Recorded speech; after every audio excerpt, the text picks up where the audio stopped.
గత 30 years experience in ఆస్ట్రాలజీలో కానీ పామిస్ట్రీలో కానీ వాస్తు ఈ మూడు ఇంటిగ్రేట్ చేయడం మూలాన మనకి చాలా క్లియర్ పిక్చర్ వస్తుందండి. జాతకాలు చాలామందికి date of birth time of birth లేని వాళ్ళు ఉంటారు. నేను అప్పుడు వాళ్ళ పామ్ ఇమేజెస్ స్కాన్ చేసి నేను ఆ పామ్ రిలేటెడ్గా చెప్తాను. So at the same time మీరు ఉంటున్న ఇల్లు, మీరు ఎక్కడైతే టైం ఎక్కువ ఇన్వెస్ట్ చేస్తారో, అంటే వాస్తు వైజ్గా మీరు ఒక ఆఫీస్లో ఒక 8 అవర్స్ 10 అవర్స్ కూర్చుంటున్నారు, అలానే మీ ఇంట్లో ఒక 8 అవర్స్ ఉన్నారు, 10 అవర్స్ ఉన్నారనుకోండి. ఈ టైం ఏదైతే మనం టైం స్పెండ్ చేస్తున్నామో అది చాలా ప్రాపర్ ప్లేస్లో ఇన్వెస్ట్ చేయకపోతే దాని రిజల్ట్స్ కూడా ఇంపాక్ట్ ఉంటుంది. అట్ ద సేమ్ టైం ఇందాక అన్నట్టు మనం ఎవరితోనైతే ఇన్వెస్ట్ చేసి ముందరికి వెళ్తున్నామో, ఎవరితోనైతే తిరుగుతున్నామో దాని ఎఫెక్ట్ కూడా చాలా ఉంటుంది. సో ఆఫ్రికాలో నేను రెగ్యులర్గా వెళ్ళిన ప్లేస్లో వాళ్ళు చేసే బిజినెస్ ఆస్పెక్ట్లో వాళ్ళు క్లియర్గా ఎవరితోని పార్ట్నర్షిప్ చేస్తున్నారు, ఎవరెవరితోని నేను ఇన్వెస్ట్ చేస్తున్నాను, వాళ్ళ మేనేజర్స్ ఎవరెవరు ఉన్నారు, వాళ్ళ టైం ఎట్లా ఉంది, వాళ్ళ షాప్స్ ఎట్లా ఉన్నాయి, వాళ్ళ రీటైల్ అవుట్లెట్స్ ఎట్లా ఉన్నాయి, వాళ్ళ బిజినెస్ ఎక్స్పాన్షన్స్ ఎట్లా ఉన్నాయి, ఆ ఎక్స్పాన్షన్స్ కరెక్ట్ ప్లేస్లో ఉన్నాయా లేదా, ఇవన్నీ ఇంటిగ్రేట్ చేసి వాళ్ళ ప్రోగ్రెస్ చాలా స్ట్రాంగ్గా ఉందండి. అంటే మన ఇండియాలో జాతకం చూడడం అంటే ఒక టైం చూసుకుని ఆ టైం అనేది బాగుందా లేదా, లేకపోతే ప్రస్తుతానికి నేను నేను మ్యారేజ్ చేసుకుంటే కరెక్ట్ మనిషితో చేసుకుంటున్నానా లేదా అనేది నక్షత్ర కూటమి ఒకటే చూస్తారు.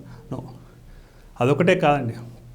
జాతకం రిలేటెడ్గా ఎస్పెషల్గా పెళ్లి చేసుకునేటప్పుడు నక్షత్ర కూటమి ఒకటే కాదు, వాళ్ళ జాతకం చూస్తున్నాను అండ్ ఆల్సో వాళ్ళ పామ్ ఇమేజెస్ అనేది అబ్బాయిది కానీ అమ్మాయిది కానీ చూసిన తర్వాత వాళ్ళ పర్సనాలిటీలో వీళ్ళ వ్యూ పాయింట్స్ జాతక రిలేటెడ్గా కుదిరిన తర్వాత వీళ్ళు యుఎస్లో కానీ యూరోప్లో అడ్వాన్స్ కంట్రీస్లో వాళ్ళు ఏం చేస్తున్నారంటే జాతకం అనే ఆస్పెక్ట్ కూడా చూస్తూ అండ్ వాళ్ళతో మాట్లాడి వాళ్ళ విషయాలు ఏంటో తెలుసుకున్న తర్వాత రిలేషన్షిప్లో ఎంటర్ అవుతున్నారు రీసెంట్ పీపుల్.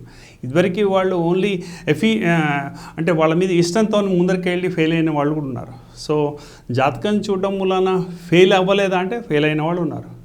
లవ్ మ్యారేజెస్లో ఫెయిల్ అయిన వాళ్ళు అన్నా అంటే ఎస్ ఉన్నారు. సో ట్రెడిషనల్ వేలో వెళ్ళిన వాళ్ళు ఫెయిల్ అయిన వాళ్ళు ఉన్నారంటే ఉన్నారు. సో అయినా కూడా మనం ఒక బట్ట కొనుక్కునేటప్పుడే ఈ బట్ట మనకి ఈ వెదర్కి పడుతుందా లేదా అనేది మనం చూసినప్పుడు, ఒక లైఫ్ టైం ఇన్వెస్ట్మెంట్ చేసినప్పుడు మనం వాళ్ళని ఎన్ని విధాలుగా చూడాలి అనేది మోస్ట్ ఇంపార్టెంట్ ఫ్యాక్టర్.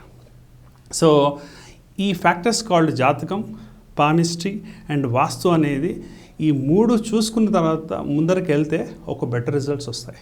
అలానే కొన్ని గ్రహాలు చాలా ఇబ్బందులు పెడుతుంటాయి. సో ఆ గ్రహాలు దాని ఇంపాక్ట్ మనకు ఉన్నప్పుడు దాని పరిహారం ఏం చేసుకుంటే మనకు రిజల్ట్స్ వస్తుందంటే ఎస్, నేను ప్రాక్టికల్గా కొన్ని విషయాల్లో ఈ పర్టికులర్ టెంపుల్కి వెళ్ళడము, ఈ పర్టికులర్ శాంతి చేయడము, ఈ పర్టికులర్ పారాయణ చేయడము, ఈ పర్టికులర్ హోమం చేయడం వలన రిజల్ట్స్ అనేది చూసా.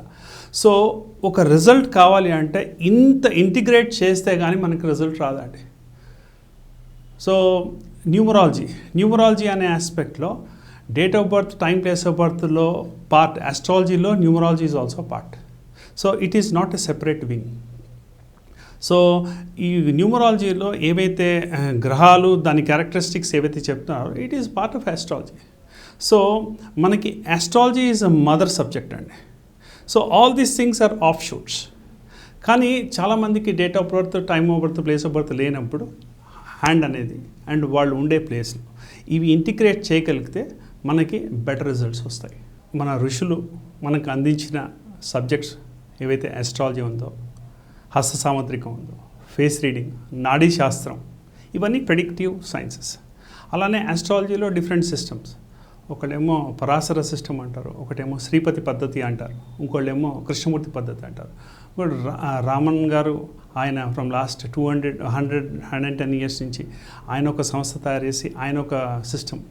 సో బట్ రామన్ గారు ఫాలో అయ్యేది పరాశర. సో ఇంత ట్రెడిషన్లో ఇంత మంచి సబ్జెక్ట్ ఉన్న సబ్జెక్ట్ని మనం రెడిక్యూల్ చేయకుండా దాన్ని ఎలా మనం ప్రొటెక్ట్ చేసి, ఇప్పుడు నేను ఏదైనా ప్రెడిక్షన్ ఇస్తే అది తప్పైతే అది నాదే తప్పు. మన పూర్వీకులు అందించిన సబ్జెక్ట్ నాకు సరిగా అర్థం అవ్వకపోవచ్చు, క్రెడిట్ మనం కరెక్ట్ అయినప్పుడు క్రెడిట్ నేను తీసుకొని తప్పు అయినప్పుడు సబ్జెక్ట్ తప్పు అనేది కరెక్ట్ కాదు. ఇఫ్ ఎట్ ఆల్ నేను తప్పు అయితే నాదే తప్పు. సో సబ్జెక్ట్ని మనం ప్రొటెక్ట్ చేసి మనం ముందర తీసుకుని వెళ్తే నెక్స్ట్ మన జనరేషన్ వాళ్ళు దీని రెస్పెక్ట్ అనేది ఒక ప్రాపర్గా ఇస్తారు. ఇండివిజువల్ ఈగోస్కి వెళ్ళకుండా ఈ సబ్జెక్ట్ని మనం ప్రొటెక్ట్ చేయగలిగితే definitely it is a beautiful science. దాని గురించి నేను ఒక 8,000 పామ్ ఇమేజెస్ని స్కాన్ చేసి ఫ్రమ్ లాస్ట్ 20 years ఒక అప్లికేషన్లో పెట్టి ఒక మోడల్ లాగా తయారు చేసి ఒక ఈఆర్పి అప్లికేషన్లో ఒక ప్యాటర్న్స్ అనేది చూస్తున్నాను. సో డెఫినెట్లీ ఇది సైన్స్ కింద నెక్స్ట్ జనరేషన్ వాళ్ళకి ప్రొజెక్ట్ చేయాలి అని అనుకుంటే మనం ఇది చేస్తే కానీ మనం నెక్స్ట్ జనరేషన్కి అందించలేము. చాలా పెద్ద పెద్ద వాళ్ళని చూసాం, వాళ్ళందరూ పాపం కొందరు ఉన్నారు, కొందరు పోయారు. వాళ్ళకున్న విద్య, వాళ్ళకున్న నాలెడ్జ్ని మనం రికార్డ్ ఎక్కడ చేయలేదు. ఆ రికార్డ్ చేయకపోవడం మూలాన నేను రెగ్యులర్గా వేదిక్ ఆస్ట్రాలజీ కాన్ఫరెన్సెస్ అరిజోనాలో యూఎస్లో జరుగుతుంటుంది, అండ్ ఆల్సో లండన్లో భావ అక్కడికి వెళ్తుంటాను. సో వెస్టర్నర్స్ అందరు రికార్డ్ చేస్తున్నారు, డేటాబేస్ అనేది మెయింటైన్ చేస్తారు. ఆ డేటాబేస్ మెయింటైన్ చేయడం మూలాన మనకి ఎవరైనా వచ్చి క్వశ్చన్ అడిగితే ఎందుకు నువ్వు ఈ పర్టికులర్ ఆస్పెక్ట్లో నువ్వు ఎలా ప్రెడిక్షన్ ఇచ్చావు అంటే మన దగ్గర ఆన్సర్ ఉండేటట్టుగా చూడాలి. నేను చదువుకున్న విద్య ఇది, వేదిక్ స్క్రిప్చర్స్లో ఇది చదువుకున్నాను, అండ్ నేను చేసిన ఎక్స్పీరియన్స్ ఇది, and at the same time ఈ పర్టికులర్ ఆస్పెక్ట్లో ఇది డెసిషన్ తీసుకున్నాను అనేది మనం ప్రాపర్గా చేయగలిగితే మన నెక్స్ట్ జనరేషన్ వాళ్ళు ఈ సబ్జెక్ట్ని నమ్ముతారు. లేకపోతే ఈ subject in the course of time పక్కకి వెళ్ళిపోతుంది. నెక్స్ట్ జనరేషన్ వాళ్ళు అంటే యూత్ ఎవరైతే ఉన్నారో వాళ్ళకి ప్రతిదీ ఎవిడెన్సెస్ కావాలి. మనం అది ప్రొవైడ్ చేయగలిగితేనే ఈ సబ్జెక్ట్ నెక్స్ట్ తరానికి వెళుతుంది, లేకపోతే వెళ్ళదు. సో నా only concluding aspect is Vedic astrology and all these sciences remedial measures. అంటే రెమీడియల్ మెజర్స్లో వాస్తు వస్తుంది, జెమాలజీ వస్తుంది, రత్నశాస్త్రం వస్తుంది. జెమాలజీ ఈజ్ రత్నశాస్త్రం. At the same time Vedic remedial measures అంటే ఏ పరిహారం చేస్తే మనకి సొల్యూషన్ వస్తుంది, అలానే ఏ హోమం చేస్తే వస్తుంది, అలానే ఏ పర్టికులర్ టెంపుల్కి వెళ్తే ఈ పర్టికులర్ సొల్యూషన్స్ వస్తాయి. ఇవన్నీ ఇంటిగ్రేట్ చేయగలిగితే చేస్తున్నాము. ప్రస్తుతానికి నేను అదే మిషన్లో ఉన్నాను, అండ్ నాకు 100% రిజల్ట్స్ కనిపిస్తున్నాయి.